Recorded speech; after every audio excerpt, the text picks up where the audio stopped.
បាទថ្ងៃនេះខ្ញុំបាទសូមគ្រប់អញ្ជើញពុកម៉ែបងប្អូននិងពុទ្ធបរិស័ទទាំងអស់តាមជាមួយខ្ញុំដើម្បីនឹងចូលទៅវត្តពោធិ៍ទស្សនានៅការដ្ឋានសាងសង់ឧទ្យានសាលានិងរតនបល្ល័ង្កដែលព្រះសង្ឃកំពុងតែនឹងធ្វើការកសាងជាបន្តទៅសំណង់បានកសាងដល់ណាហើយបាទសូមទេសូមអញ្ជើញបងប្អូនយើងរួមដំណើរជាមួយខ្ញុំបាទទាំងអស់គ្នាបាទសូមអញ្ជើញngày hôm nay kính mời cô chú anh chị cùng tập tài đến chùa Bodhisattva để xem công trình xây dựng ngôi giảng đường và ngày hoàng của Phật tiến độ xây dựng đi tới đâu rồi nha. Vâng, xin mời.បាទនេះជាឧបឋានសាលានៃវត្តពោធិសត្វរាមដែលព្រះសង្ឃរងមានការកសាងនៅឧបឋានសាលាពីរជាន់បាទពីរជាន់បាទជាន់ខាងក្រោមសម្រាប់ទុកទទួលទៅដល់ពុទ្ធបរិស័ទអញ្ជើញចូលរួមពេញកង្កកុសលនៅក្នុងពិធីបុណ្យធំនីមួយៗបាទមានកន្លែងដើម្បីនឹងសំណាក់អាស្រ័យក៏ដូចជាទទួលភោជនាហារនៅខាងក្រោម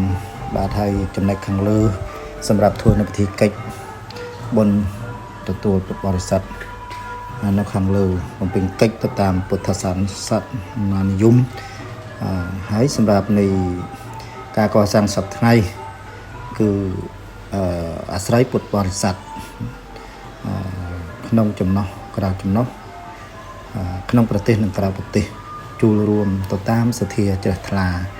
បាទដូចឆេះសមិទ្ធផលបានមកដល់ឈប់ថ្ងៃនេះវាឃើញថាប្រសើរពីក្រៃគឺការកសាងទើបតែ1ឆ្នាំប្រហែលថ្ងៃប៉ុណ្ណោះ1ឆ្នាំ2-3ថ្ងៃប៉ុណ្ណោះតែសមិទ្ធផលឡើងបានប្រហែលជា40% ហើយបាទហើយចំណែកពុទ្ធបរិស័ទមានសទ្ធាចូលរួមកសាងជាសង្គមក្តីហើយមានពុទ្ធបរិស័ទចូលរួមកសាងជាឯកជនក៏មានបាទអញ្ចឹងទេនៅក្នុងការកសាងដូចមានសសរបាទសសរខាងលើមាន68ដើមបាទតម្លៃមួយដើម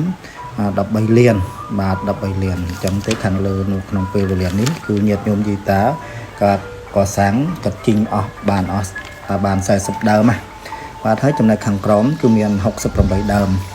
អញ្ចឹងទេពុទ្ធបរិស័ទជីងការកសាងពេលវេលានេះបាន60ដើមបាទ60ដើមហើយមកផ្នែកខាងនេះគឺខាង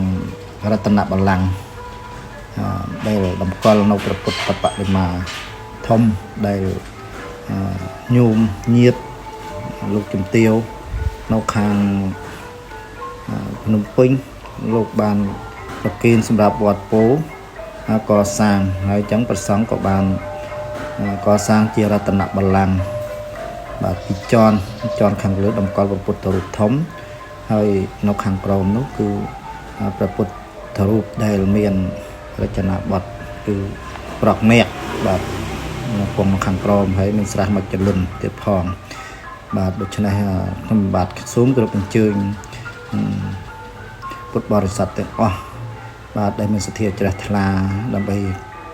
ចូលរួមការកសាងនៅវត្តអារាមជាកន្លែងទីតាំងសម្គាល់នៅព្រះពុទ្ធសាសនារបស់យើងឲ្យបានថិតថេរជាកាល